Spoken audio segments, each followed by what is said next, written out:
আজকে আমরা দেখব আসলে আমরা কেন ইবতিদায়ী মৌলবীর লিখিত ক্লাসে অংশগ্রহণ করেছি। বলেন, কারণ আমরা চাই যে আমার আলিম কমপ্লিট হয়ে গেছে বা আমার ফাজিল কমপ্লিট হয়ে গেছে, আমার একটা চাকরি প্রয়োজন, আর্থিক সচ্ছলতার অভাব, যে অর্থনৈতিক টানাপোড়েনের মধ্যে আছি, এই জন্যই মূলত আমাদের একটু পড়াশোনা করা। একাডেমিক স্টাডির বাহিরেও একটা জীবন আছে। এই জীবনকে সাজাতে গিয়ে বা এই জীবনকে সাজানোর জন্য নিজের একটা সংসার আছে, নিজের সংসারকে সাজানোর জন্য বা নিজের পায়ের তলার মাটি নেই, অন্তত নিজের স্থিতিশীলতার একটা জায়গার জন্য হলেও আমার একটা চাকরি প্রয়োজন। সেই তাড়না থেকে, পরিবারের প্রতি ভালোবাসা শ্রদ্ধার কারণেই, যে পরিবারের বোঝা হওয়া থেকে নিজেকে রক্ষা করতেই আমরা সিদ্ধান্তে উপনীত হয়েছি যে আমরা একটা কিছু করতে হবে। এখন কি করব? দেশে তো চাকরির মার্কেট হাহাকার, একটা অপশন আছে ইবতিদায়ী মৌলবী, এখানে আমরা যুক্ত হব। যে অন্তত যদি নিজের কাছাকাছি কোনো প্রতিষ্ঠানে শিক্ষক হওয়া যায়, পরবর্তীতে সহকারী হব, এরপরে প্রভাষক হব, এরপরে আস্তে আস্তে একটা সময় গিয়ে দাখিল মাদ্রাসার সুপা, আলিম মাদ্রাসার অধ্যক্ষ, ফাজিল মাদ্রাসার অধ্যক্ষ বা কামিল মাদ্রাসার অধ্যক্ষ হব। এভাবেই তো আমাদের স্বপ্নটাকে বাস্তবায়ন করতে যাচ্ছি। আমাদের আলিয়ার প্রধান হওয়ার প্রথম স্বপ্নের জায়গাটুকুই হলো আমাকে একটা ধাপ ধাপ অতিক্রম করতে হবে। আপনার সামনে একটা ধাপ আছে, এটা হলো ইবতিদায়ী মৌলবী। প্রিলির পাশাপাশি আমরা লিখিততে অংশগ্রহণ করতে চাচ্ছি। তো প্রিলির প্রস্তুতি অনেকেরই আছে, এখন আমরা লিখিতের প্রস্তুতি নিতে চাচ্ছি। এখন লিখিতের প্রস্তুতি নিতে গিয়ে আমাদের কি কি করতে হবে, আমরা ওই বিষয়গুলাই আজকে দেখব। আজকে আমরা আপনাদেরকে বেশি বিরক্ত করব না, বলবে যে প্রথম দিন যদি এত পড়া দেন তাহলে আমরা কেমনে কি করব। আপনাদের প্রতি সম্মান রেখেই দেখেন এখন আপনাদের কতজন কল দিচ্ছে, এই হচ্ছে অবস্থা।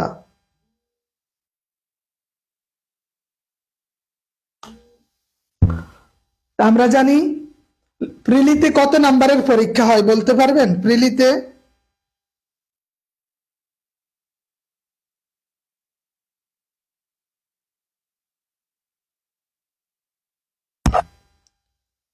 প্রিলিতে কত নাম্বারের পরীক্ষা হয়? 100 নাম্বারের, তাই না? প্রিলিতে 100 নাম্বারের পরীক্ষা হয়, সময় 1 ঘন্টা।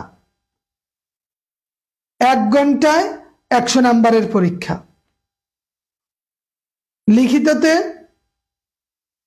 লিখিততে 3 ঘন্টা। আমরা জানি প্রথমেই আপনাকে প্রিলিমিনারি পাস করতে হবে। তো প্রিলিতে 100 নাম্বার, এর জন্য সময় হইল 1 ঘন্টা। পাস মার্ক কত? 40% নাম্বার পেলেই পাস। লিখিত কত নাম্বারের? আমরা জানি লিখিত 100 নাম্বারের, কিন্তু এর জন্য পরীক্ষার সময় হলো 3 ঘন্টা। এটাতেও 40-এ পাস, এটাতেও 40-এ পাস। লিখিততে 1 ঘন্টা, 40-এ পাস। ওয়ালাইকুম আসসালাম, ক্লাস চলতেছে। জি জি জি। তাহলে এখানে 40% নাম্বার পেলে পাস, কিন্তু এইখানে আমাদের একটা রিস্ক থাকে। রিস্কটা হলো, মনে করেন আপনার লোক নিবে 3000। কতজন নিবে? 3000 লোক নিবে, কিন্তু পরীক্ষা দিয়েছে 8000। নিবে 3000, পরীক্ষা দিল, পরীক্ষা দেয় এক্সাম্পল স্বরূপ 8000, কিন্তু বলা আছে 40% নাম্বারে পাস, 40% পাইলে পাস। এখন এর মধ্যে 4000ই পায়া লাইছে, 4000ই 40%, মানে 40 করে পেয়ে ফেলছে। এখন কি করবে? এখনকার কাজ হইল ওই যে যারা 40 করে পেয়েছে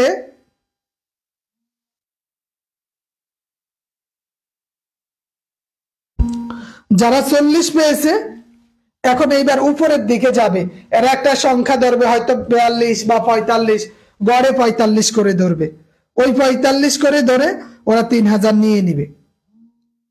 এটা বলা কঠিন যে কততে পাস, যদিও 40 উল্লেখ থাকে, কিন্তু কখনো কখনো 42, 43, 45ও পাস হয়। তবে ইবতেদায়ী মৌলবী এটা হচ্ছে একটা রেকর্ডেড জায়গা, মানে মিনিমাম 40 পাইলেই আপনার নিশ্চিত, কারণ এখানে পদ সংখ্যা অনেক বেশি, তুলনামূলক পরীক্ষার্থীর সংখ্যা কম। যে আপনি চিন্তা করেন যে প্রায় 8000-এর মতো ইবতেদায়ী মৌলবীর পদ খালি আছে, কিন্তু ভাইবা পরীক্ষায় অংশগ্রহণ করছে মাত্র অল্প কিছু, 2012 জন, পরীক্ষা দিছে 2500 বা 3000-এর মতো সব মিলিয়ে, তাই না?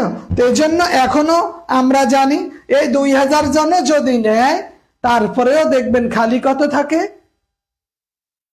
6000। এজন্য আমাদের একটু কষ্ট করতে হবে, আমাদের প্ল্যান অনুযায়ী আগাতে হবে। তারপরে আমাদের আছে ভাইবা। ভাইবাতে আমরা জানি 20 নাম্বার, এর জন্য সময় হলো 3 থেকে 4 মিনিট। 4 মিনিট। তা আমরা এখন মিডল স্টেজে আছি, এই যে লিখিততে আছি আমরা।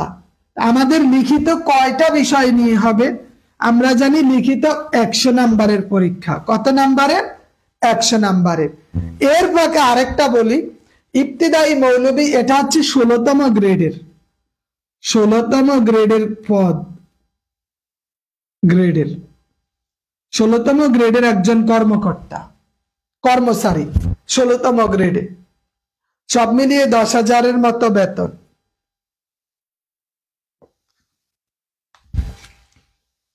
ঠিক আছে, তো এখানে 10,000-এর মতো আমাদের জয়েন রিকোয়েস্ট পাঠান, জয়েন রিকোয়েস্ট পাঠান ওখানে। আচ্ছা, দেখতেছি।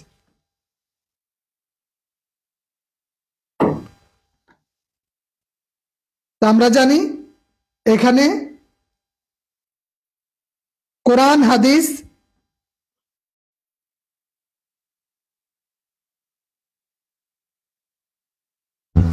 তো এবার দেখি আমাদের যে 100 নাম্বারের পরীক্ষা হবে, এই পরীক্ষায় এখানে প্রথমে আমরা দেখব কোরআন।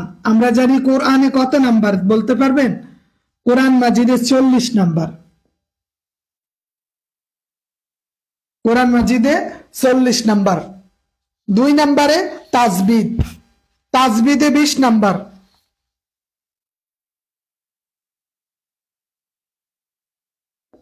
তাজবিদে 20 নাম্বার। ফিকা এখানেও 20 নাম্বার, 20 নাম্বার।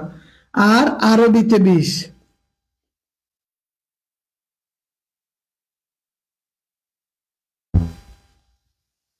আরবিতেও 20। টোটাল আমাদের নাম্বার হলো 100 নাম্বারের পরীক্ষা।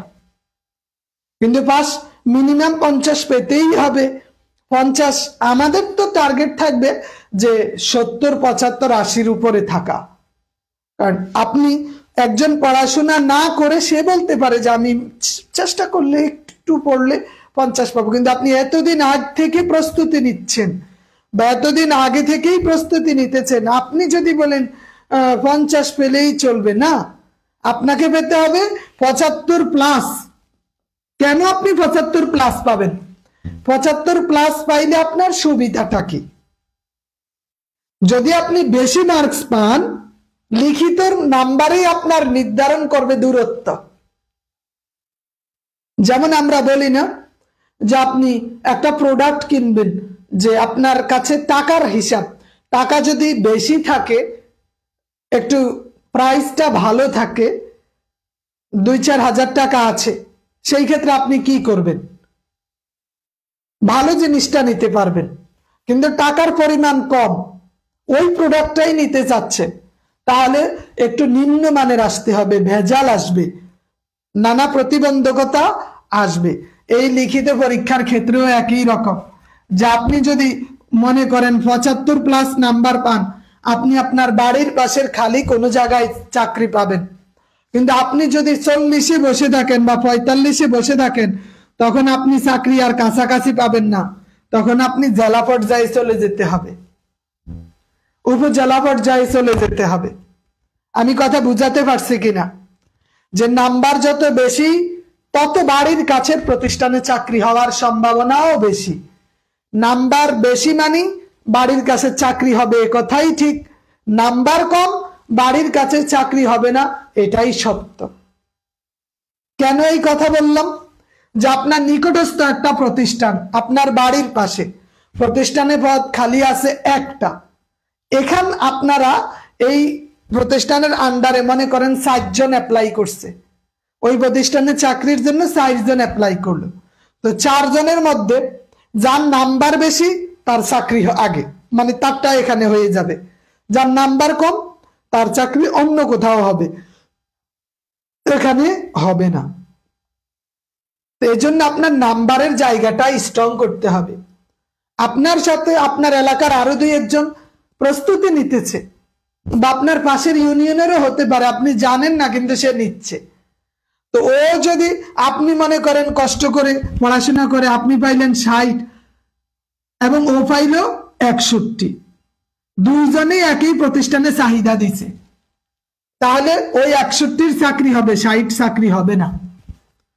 তার মানে বোঝা গেল পাস করলেই যে আপনার নিকটে সুযোগ সুবিধা ভালো থাকবে এমন না, আপনার লিখিত মার্কস ভালো মানে ভালো সুযোগ সুবিধা। এখন আপনি বলতে পারেন দূর, আমার যে বাড়ির কাছের প্রতিষ্ঠান ওটা তো দাখিল মাদ্রাসা, আমি কামেল মাদ্রাসায় যাব, তার জন্য আপনার বেশি নাম্বার লাগবে, কারণ ওই যে একটাই কামেল মাদ্রাসা উপজেলায়, এখন এইটাতে তো কয়েকজন আবেদন করবে উপজেলাতে যারা আছে, এখন যার নাম্বার বেশি তার চাকরি হয়ে যাবে ওখানে। তাহলে পছন্দের প্রতিষ্ঠান পেতে হলেও নাম্বার বেশি লাগবে। যদি বাড়ির কাছের প্রতিষ্ঠানে চাকরি করতে চান নাম্বার বেশি তুলতে হবে, যদি পছন্দের প্রতিষ্ঠানে চাকরি করতে চান নাম্বার বেশি লাগবে। এজন্য এই ক্ষেত্রে আমাদের কুচুরি বা ঢিলেমি আলসেমি করা যাবে না, আমাদের লক্ষ্যকে সামনে নিয়ে হোক না ছোট চাকরি, কিন্তু এটা আমাকে পেতেই হবে এবং এটা আমার নিজ পছন্দের জায়গায় হতে হবে, এই জায়গাটা নিশ্চিত করার জন্যই আমরা আজ থেকে দৃঢ় প্রত্যয় নিয়ে সামনে অগ্রসর হচ্ছি। ওকে, তো এবার আমরা দেখি, আমরা জানি আমাদের কোরআন মাজিদে 40 নাম্বার, কোরআনে কত নাম্বার? কোরআনে 40 নাম্বার। এখানে 60টা সূরা আছে, কয়টা সূরা? 60টা সূরা। সূরা আল বাকারা আমরা জানি 1 নম্বরে সূরা বাকারা, 2 নম্বরে সূরা আনআম, 2 নম্বরে কি? সূরা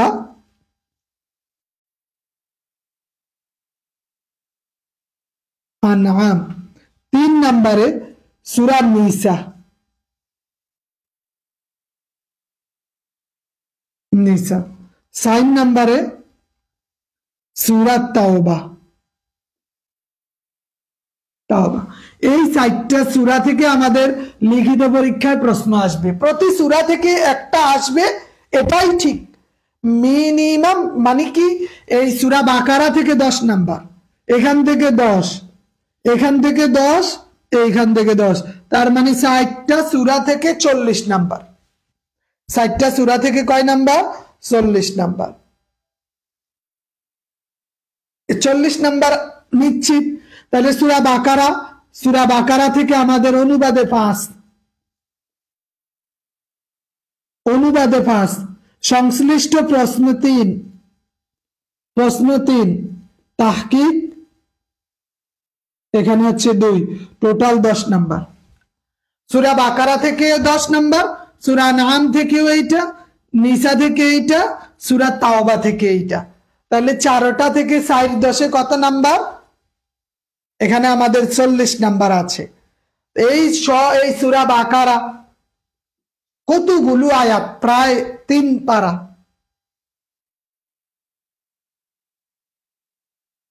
সূরা বাকারাতে কতগুলো আয়াত আছে, এত আয়াত কি আমাদের পক্ষে পড়া সম্ভব না। যেগুলা মোস্ট ইম্পর্টেন্ট ওগুলাই আমরা ধরবো, ওগুলাই আমরা পড়বো, এবং আশা করি ওগুলা থেকেই আমাদের এসে পড়বে ইনশাআল্লাহ। তাহলে সূরা বাকারা থেকে আমরা এখানে 40 নাম্বার পেয়েছি। সূরা বাকারা, আনআম, নিসা এবং তাওবা থেকে। তাসবিহ থেকে 2টা প্রশ্ন থাকবে।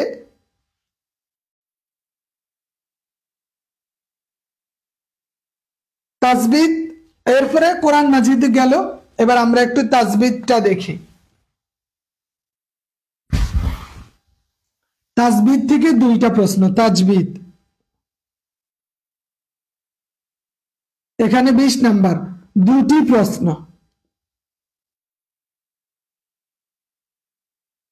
2টা প্রশ্ন কত? 10 গুণ 2 20। ফিকাও একই রকম। ফিকা থেকে এখানে 20 নাম্বার, 2টা প্রশ্ন। 2টি প্রশ্ন।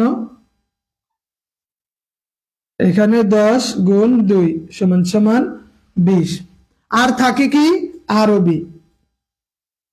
আরবি যেই গল্প দিছে, এই গল্প থেকে আমরা জানি 10 নাম্বার। আরবি সাহিত্য থেকে 10, নাহু সরব থেকে 10।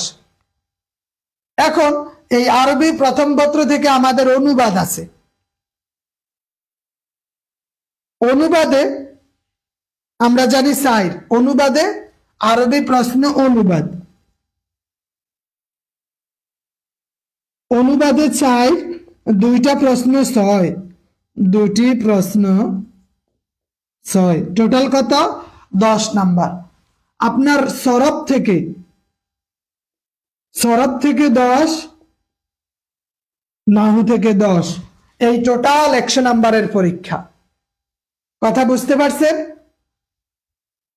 কথাগুলো ক্লিয়ার কিনা আমাকে একটু নিশ্চিত করবেন। নবীন হোসাইন সাহেব, এর তানবীর ভাই এবং আমাদের রনক ভাই একটু নিশ্চিত করবেন যা বললাম ক্লিয়ার কিনা, যে আমাদের 100 নাম্বারের যে পরীক্ষা আমরা মান বন্টন দেখলাম, 100 নাম্বারের আমরা কি দেখলাম?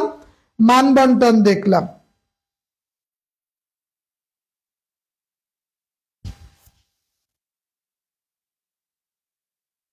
নবীন আরবি সাহিত্য অংশ কেন বাদ দিবেন? এটা তো ইজি একটা বিষয়। তবে চাইলে দিতে পারেন যে আমি আরবি সাহিত্যের এখানে 10 নাম্বার দিব না, তাইলেও তো আপনার 90 নাম্বার থাকে, তাই না? কিন্তু আপনি একটু হলেও তো চেষ্টা করতে হবে। এখানে 10-এ যদি 3 অথবা 4 পান, অসুবিধা কোথায়? এই 3-4 কয়েক হাজারকে এগিয়ে নিয়ে যায়, মানে কয়েক হাজার সিরিয়াল আগায় নিয়ে যায়। এই 3-4 কয়েক হাজার না হোক, 1, 2, 400, 500 সিরিয়াল আগে চলে যায়, 500 জন আগে চলে যাইতে পারে। এই জন্য এগুলাকে অ্যাভয়েড করার কোনো সুযোগ নেই। তা আমরা আজকে শুধু কোরআন মাজিদের সূরা বাকারার কয়টা আয়াতের পড়া দিব। আজকে বেশি পড়া দিব না, এখন থেকে যা পড়া দিব তা আপনাকে কমপ্লিট করতে হবে, যা আমাকে করতেই হবে।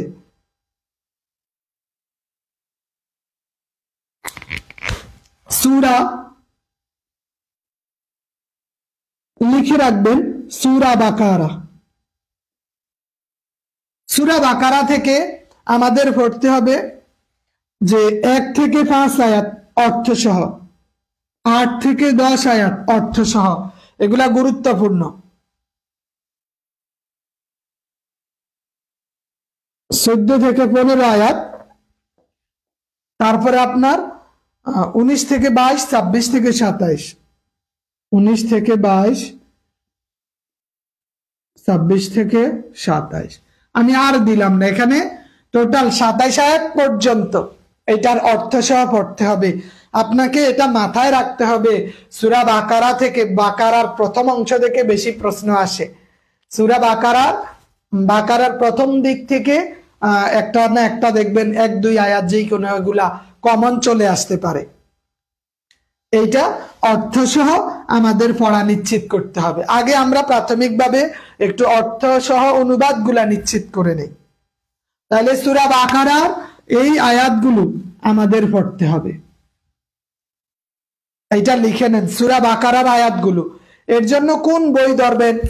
দাখিল বা আলেমের বই আছে, খুব শীঘ্রই গাইডও বের হয়ে যাবে, ওই গাইড আপনি পড়তে পারবেন। সূরা বাকারার এই আয়াতগুলো পড়া নিশ্চিত করতে হবে। আমি পিডিএফ করে দিব, অসুবিধা নেই, ঠিক আছে?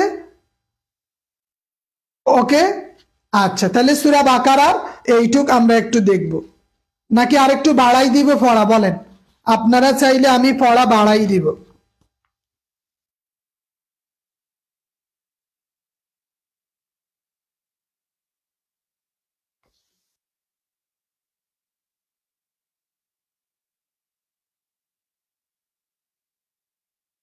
জি জি দিব। তাহলে সূরা বাকারার এগুলা থাকবে। আর আরবি দ্বিতীয় পত্র নাহু এবং সরফ থেকে আমাদের প্রশ্ন থাকে, যে আরবি দ্বিতীয় পত্রটা আমরা একটু দেখব। আরবি দ্বিতীয় আমাদের পড়া থাকবে যে কালাম কাকে বলে, কত প্রকার, কি কি। তার আগে আমরা একটা প্রশ্ন দিব শুধু, যে ইলমুস সরফ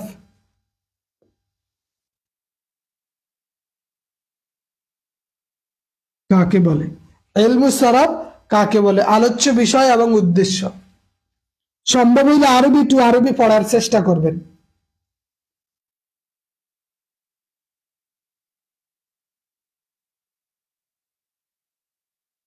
উদ্দেশ্য, এইটু আর আলোচ্য বিষয় ও উদ্দেশ্য বর্ণনা করো। বর্ণনা করো, এতটুক হলেই চলবে, ঠিক আছে? এই একটা প্রশ্নই দিলাম, আমি আর পড়া এখানে বেশি দিলাম না। এই সূরা বাকারার এই আয়াত, আরবি দ্বিতীয় পত্রের এই প্রশ্নটা, এই দুইটা জিনিস দিলাম, ঠিক আছে? এবার আমরা একটু দেখি আরবি দ্বিতীয় পত্রের, যেহেতু আমাদের দুই দুই তাহকিক আছে, এখানে 8 নাম্বার তাহকিকে বা আরবি দ্বিতীয় পত্রটা আমাদের একটু জানতে হবে। আমরা প্রাথমিকভাবে আরবি দ্বিতীয় পত্রের আজকে আমরা দেখব তাহকিকের ক্ষেত্রে আমাদের কি কি কাজ আছে। তাহকিক করতে হলে 7টা বিষয়ের প্রয়োজন। কয়টি বিষয় বলেন? 7টি বিষয়। তাহকিক করতে হলে কয়টা বিষয় প্রয়োজন? 7টি বিষয় লাগবে। এর মধ্যে আমরা একটা দেখি,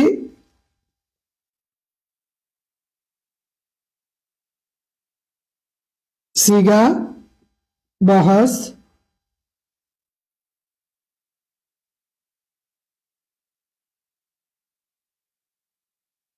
মাসদার, মাধ্যা, জিন্স,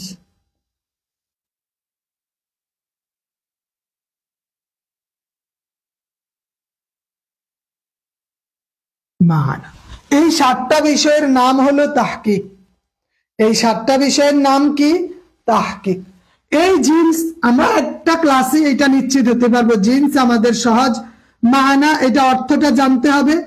মাদ্দা, মূল অক্ষরগুলা, এগুলো আমাদের জন্য বের করা সহজ। আমাদের অসুবিধা হয় এই মাজদার, মাজদারটাও খুব একটা কঠিন না, আলিফ লাম টাম এগুলা কিছু রুলস আছে, দেখে নিব। আমাদের বেশি সমস্যা হয় ভাব নিয়ে, যে কোন ভাব থেকে এসেছে। ভাব ক্লিয়ার হয়ে গেলেই আমাদের মাজদারও ক্লিয়ার হয়ে যায়। এই ভাবের জন্য মুনসাহিবটা দেখতে হবে, কিন্তু আমাদের মূল বিষয় হলো সিগা এবং বহস। এই দুই জায়গায় আমাদের সমস্যা, সিগা এবং বহস। এই দুইটা জিনিস যদি হয়ে যায়, তাহকিকের বেজাল শেষ। এই 7টা বিষয়ের মধ্যে যদি 5টাও সঠিক হয়, বা আপনি 5টা নিশ্চিত করতে পারেন, ওই 2 নাম্বার দিয়ে দিবে। তাহকিকের 7টা বিষয়ের মধ্যে মিনিমাম 5টা, 4-5টা জানাই জোর লাগবে। এর মধ্যে সিগা এবং বহস অতীব গুরুত্বপূর্ণ। সিগা বহস অতি গুরুত্বপূর্ণ। মানাটা না হইলে যে নাই হবে এমনটা না, অনেক সময় মানা জানা নাও থাকতে পারে, ওইটা অসুবিধা নয়, ঠিক আছে? তা আমাদের প্রথমেই দেখতে হবে সিগা। প্রথমে কি দেখতে হবে? আমাদের সিগা দেখতে হবে। তো সিগার ক্ষেত্রে আমি শুধু আজকে এতটুকুই বলবো যে আমরা জানি ফেলে মাদি, ফেলুল মাদি, ফেলে মাজি কয় প্রকার জানেন? ফেলে মাজি 6 প্রকার। কয় প্রকার বলেন? ফেলে মাজি কয় প্রকার? 6 প্রকার। এর মধ্যে আমরা জানি মুতলাক মারুফ, বহস ইসবাত ফেলে মাজি মুতলাক মারুফ। এই যে মুতলাক মারুফ আছে, মাজহুল আছে, এটা হচ্ছে ইসবাত, ইসবাত, তাই না? এরপরে হচ্ছে নফি, এখানে নফি আছে। নফির ক্ষেত্রে কি আছে? মারুফ, মাজহুল। তার মানে এখানে 4টা আছে। মুতলাকের কয়টা আছে? 4টা। কে কে? ফাআলা, ফাআলা, ফুইলা, মা ফাআলা, মা ফুইলা। এই যে এগুলার গর্দান যেগুলা আছে আপনাদের তো জানা আছে, তাই না? আমরা শুধু পেলে মাজির যেই গর্দান গুলো আছে, পালা পালা, তারপরে আলিফ কয় সিগার শেষে আসে, তা কয় সিগার শেষে আসে, তাই সাকিন কয় সিগার শেষে আসে, এগুলো আমরা একটু মানে একদম ঠটস্থ করে নিব যে বহস ইসবাত পেলে মাজি মতলক মারুফের যেই গর্দান গুলো আছে, এগুলার যেই সিগা আছে, গর্দান, সিগা এবং মানা, এই জিনিসগুলো আমাদের নিশ্চিত করতে হবে। পারবেন না? বলেন পারবেন? আমার সাথে বলেন তো, এটা কি সম্ভব কিনা? অবশ্যই সম্ভব। আমরা শুধু একটু একটু করে অগ্রসর হই। তাহকিক 8 নাম্বার মিজানুস সরফটা কমপ্লিট করলেই আপনার সিগা, বহস এগুলা চলে আসবে। মুনসাইবে যায় মাসদার চলে আসবে, এখানে মুনসাইবে যা ভাব চলে আসবে, ভাব আসলে ভাবের সাথে মাসদারও আসবে। এছাড়া জিন্স মানা ইজিলি হয়ে যায়, কিন্তু আমরা তো চর্চা করি না, প্র্যাকটিস করি না। প্র্যাকটিসের জায়গা, চর্চার জায়গা আমাদের খুলে দিতে হবে এখন থেকে, ঠিক আছে?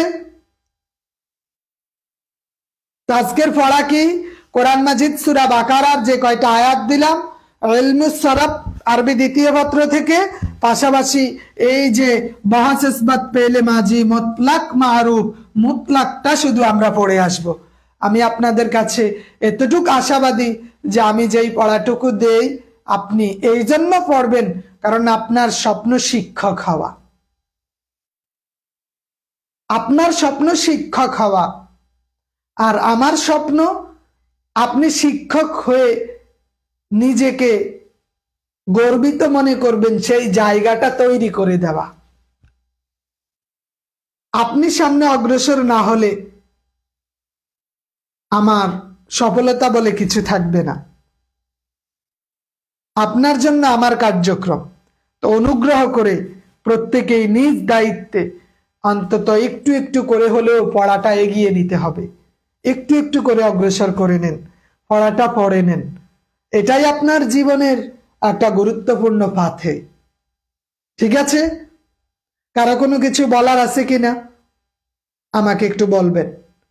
কোনো কিছু জানার আছে? জানার থাকলে কমেন্ট করবেন, ঠিক আছে? নবীন হোসাইন সাহেব,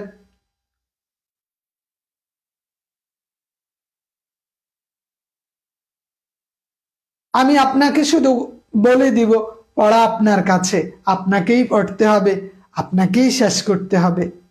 কিন্তু আমার কাছে আসছেন যাতে একটা ধারাবাহিকতা রক্ষা থাকে, যাতে একটা আকর্ষণ কাজ করে বা একটা চিন্তার খোরাক যোগায়। অন্যরা পড়ে, আমি কেন পড়বো না? কি পড়বো?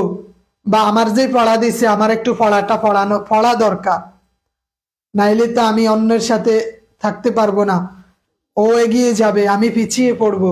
পিছিয়ে পড়া জনগোষ্ঠী থেকে নিজেকে রক্ষা করতে আমাদের পড়তে হবে, ঠিক আছে? তো ধন্যবাদ সবাইকে, ভালো থাকবেন, সুস্থ থাকবেন। ইনশাআল্লাহ সহকারী মৌলবীর ভাইবাটা কমপ্লিট হয়ে গেলেই আমাদের ক্লাস আরো প্রাণবন্ত, আরো সহজ হবে ইনশাআল্লাহ। গত বছর 162 জন সহকারী ইবতিদায়ী মৌলবীর পরীক্ষায় অংশগ্রহণ করেছে আমার এখান থেকে, লিখিত পরীক্ষায়। রাসেল সাহেব, ওয়ালাইকুম আসসালাম। আলহামদুলিল্লাহ, প্রত্যেকেই সফলভাবেই উত্তীর্ণ হয়েছে।